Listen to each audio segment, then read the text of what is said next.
Ocuparse. Hernán, ¿cómo estamos? Un gusto hablar con vos. ¿Qué tal? ¿Cómo están? Buenos días, Alejandro, Fernando, muchas gracias por la invitación y para conversar sobre este tema tan importante, ¿no? Que creo que más que preocuparnos, debería ocuparnos. Hablar de Claro. educación es más hablar de soluciones que de problemas generalmente, así que me parece una buena oportunidad para tratarlo. Bien. Hernán, ¿y qué pasó? O sea, nosotros con la producción sabemos, ¿no? Pero como para que nuestra audiencia lo pueda entender, ¿qué pasó que hoy te tenemos en el interactivo hablando de educación? Bueno, seguramente por alguna cuestión referida a la segunda investigación que hicimos respecto a la educación no formal en Argentina. Primero introducirte en el tema, ¿no? La educación no formal en Argentina nosotros le llamamos educación permanente porque atraviesa todas las facetas, si se quiere, de nuestra vida. Creo que en la introducción previamente tu compañero estaba hablando de cómo salimos de la escuela y cómo nos preparamos, cómo vamos al mundo real después de educarnos. Bueno, yo creo que Exactamente.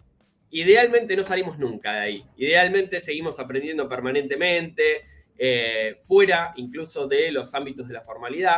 Y este es un tema importante porque tanto en Argentina como en la región ha crecido muchísimo todo el área de la educación no formal. Yo creo que por varios motivos. Uno de ellos es el avance de la tecnología, sin dudas, porque hoy podemos educarnos y podemos participar de capacitaciones y de formaciones a través de la tecnología, a distancia, desde cualquier lugar del país, si se quiere, por supuesto con las restricciones que tiene la falta de conectividad que tiene nuestro país, pero hubo un gran avance en ese sentido y además, post pandemia, entendimos que eso era posible, básicamente. ¿No? Eso existía antes, pero post pandemia lo entendimos mucho más.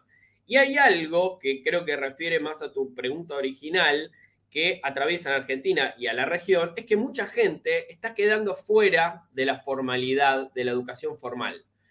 Los chicos no están terminando en tiempo y forma el colegio secundario en más de un 50%. Tenés una población que le está costando mucho terminar la formalidad, pero eso no implica que deje de capacitarse o que intente seguir capacitándose. ¿Para qué? Para insertarse en el mercado laboral, sí, seguro, pero también para su vida en general, ¿no? Me parece que ahí hay algo interesante y en esta última encuesta lo que hicimos fue investigar sobre los institutos de la educación no formal que han tenido un auge impresionante post pandemia. De hecho, las empresas hoy eligen la educación de este tipo por un montón de cuestiones que podría mencionarte, porque ha tenido un nivel de profesionalización muy importante.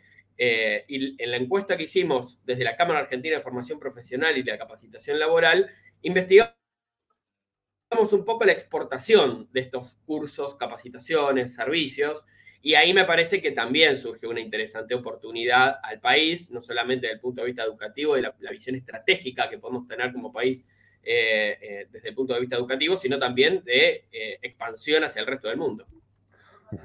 ¿Y cuáles son las áreas que ven ustedes más complicadas según las encuestas? Áreas, me refiero a disciplinas, por supuesto, en los colegios, en el área de, a ver, la parte más humana, las partes de la lógica, la matemática, historia, geografía. ¿Qué es lo que más les cuesta a los jóvenes de hoy? Yo creo que eso tendremos que tener una mirada un poco más, si se quiere, integral, por no trillar una frase muy común o trillarla aún más. Yo creo que deberíamos empezar a tener alguna mirada un poco más nacional sobre el tema. ¿A qué me refiero con esto? Hoy nosotros tenemos una educación pública que está provincializada. Digamos, a partir de los 90 lo que se hizo fue distribuir en las provincias que se encarguen de la educación. Y yo creo, sin ánimos de introducir una propuesta tan fuerte como sería la renacionalización, es decir, que vuelva por completo a la cuestión nacional la educación, sí creo que deberíamos tener una mirada nacional sobre la cuestión educativa. Porque lo que sucede es que empezamos a reproducir diferencias preexistentes entre las diferentes regiones. Es muy extraño como país que tengamos diferencias de nivel en diferentes lugares, en diferentes provincias, en diferentes federaciones. Claro. Porque eso creo, y lo único que hace por la naturaleza de la cuestión educativa es seguir reproduciendo desigualdades. La educación en sí misma es igualadora, es democratizante, porque además nos invita no solamente a tener más herramientas para el mercado laboral, sino también para cuestionarnos y pensar el mundo que nos rodea, ¿no? No se trata solamente de una herramienta para tener más o menos dinero en un mercado laboral, que por supuesto que es importante, sino que nos da otras herramientas de investigación, de creación de conocimiento. El mundo del que viene es un mundo del conocimiento, es el mundo de los datos, de la información, del procesamiento de datos, de saber qué hacemos con eso, y nosotros necesitamos una Argentina que esté en ese sentido a la altura. Y te digo algo, una de las cuestiones que surgió en esta última investigación es hacia dónde estamos exportando estos servicios educativos. Principalmente lo hacemos a América Latina. Yo creo que, por supuesto, por una cuestión de competitividad, pero también porque Argentina es muy bien vista desde el punto de vista profesional y educativo por el resto de los países de Latinoamérica. Yo creo que en parte por el potencial que tiene tener una universidad pública abierta, nacional y gratuita durante tanto tiempo. Eso es un potencial. Perdón que te interrumpa, Martín. Aclaremos, si se puede, por favor, ¿qué es exportar eso del servicio educativo? ¿A qué nos referimos en el término? Digo, para que todos los que estamos mirando entendamos bien a qué nos referimos con eso, ¿no? Que obviamente lo hacen, como bien marcás, a países de América Latina. Sí, básicamente nosotros hicimos una encuesta en todo lo que es las instituciones de la educación no formal, que digo, no son capacitaciones cortas, estamos hablando de cursos y capacitaciones de 3, 6, 9 meses que se dan en todo el país, y en los últimos tiempos, producto de esa profesionalización, se expandió a, si se quiere, comercializar esas capacitaciones al resto de los países, principalmente de Latinoamérica, pero también a Europa. Digamos, hoy tenemos arriba de un 27% es América Latina, pero después sigue Europa con un 8%, Estados Unidos con un 5%, digamos. Hay una exportación de servicios educativos en ese sentido, que no solamente son cursos y capacitaciones a personas que están buscando educarse o formarse en diferentes temas, sino también a empresas que están afuera, que están buscando cómo capacitar a su personal, cómo desarrollar nuevas habilidades. Esto es muy interesante. En la institucionalización de la educación no formal, como se dio en los últimos tiempos, abrió la puerta a que las empresas diversifiquen su perfil profesional por la capacidad que tiene esto. Son capacitaciones 3, 6, 9 meses, tramos cortos que pueden formar tramos largos, pero de a poco, entonces se van formando de a poco, y eso también nos sucede a las personas cuando lo hacemos. Hernán, consulta con respecto a algo que dijiste hace un ratito. Mi pregunta sería agregar una palabra. Vos dijiste que los argentinos somos bien vistos, bien recibidos. ¿Todavía lo somos? Todavía lo somos. Todavía lo somos, y esto lo vemos un poco, lo vemos en las encuestas y también lo vemos en entrevistas que hemos hecho con instituciones de afuera, básicamente del resto de Latinoamérica. Y en algunas áreas, Argentina no solamente está bien vista, buscan docentes argentinos para capacitar en otros países. Y creo que ahí hay un potencial también. Y me parece importante, por eso también les agradecí la comunicación y esta conversación, porque poner el tema de la educación en agenda pública me parece clave, sobre todo en esta época, en este año electoral, ¿no? Nosotros tenemos que saber hacia dónde estamos yendo y cuáles son las miradas que tienen las diferentes fuerzas políticas sobre el tema educativo, porque es un eje tan central que, a mi entender, lo que nos dicen cuando nos plantean cuáles son sus políticas educativas es en algún punto decirnos qué tipo de sociedad quieren construir. ¿Qué tipo de sociedad queremos construir? ¿Queremos una sociedad del consumo o queremos una sociedad del conocimiento? Esas son las cuestiones que nosotros tenemos que escuchar, si se quiere, de los diferentes candidatos. Y no solamente, y te digo más, no solamente para saber cuáles son las diferentes miradas sobre la sociedad que queremos construir, sino también saber cuáles son los puntos de acuerdo que tienen.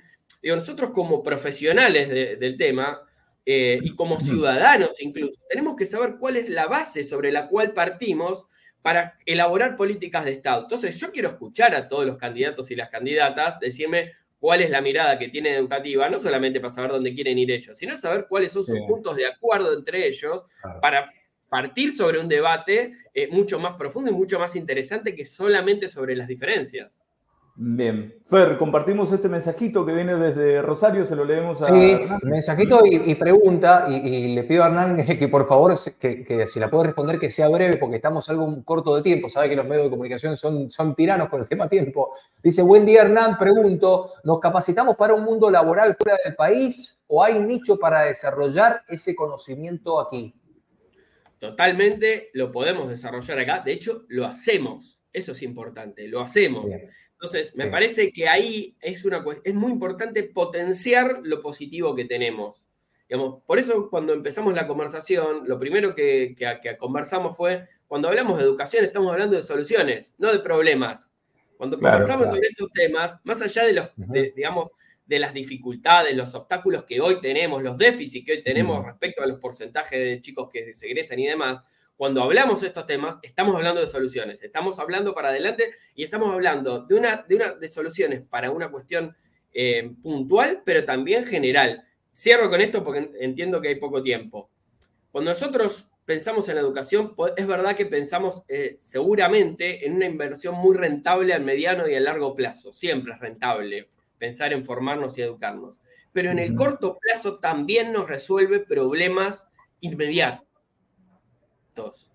No es lo mismo que un chico esté estudiando hoy que no esté estudiando. Y eso no se repercute desde el punto de vista económico, repercute desde el punto de vista social, cultural. Entonces me parece que ahí hay una gran oportunidad para desarrollar un montón de propuestas interesantes que resuelvan otros. Si uno se da una vuelta por algunos países de América Latina vecinos y sin tirar abajo las políticas educativas de esos países, uno se da cuenta de lo bien formados que fuimos históricamente. Estamos a tiempo de no perderlo y potenciar esa característica que nos hizo famosos a los argentinos a lo largo de las décadas. Hernán, te mandamos un abrazo grande, un paseo por este tema es muy saludable y empieza a despertar conciencia. Te mandamos un abrazo, gracias. Muchísimas gracias, Alejandro, Fernando, por esta interesante conversación. No, gracias, por favor. Hernán, hasta la próxima. Ahí estábamos con Hernán Martini, que es director del Observatorio para la Educación y el Trabajo. Sí, Argentina viene con algunos resultados un poco difíciles a los que hay que ajustar, pero estábamos escuchando a Hernán. Todavía hay tiempo y se pueden hacer muchas cosas y estamos a tiempo. Hasta las 14, El Interactivo.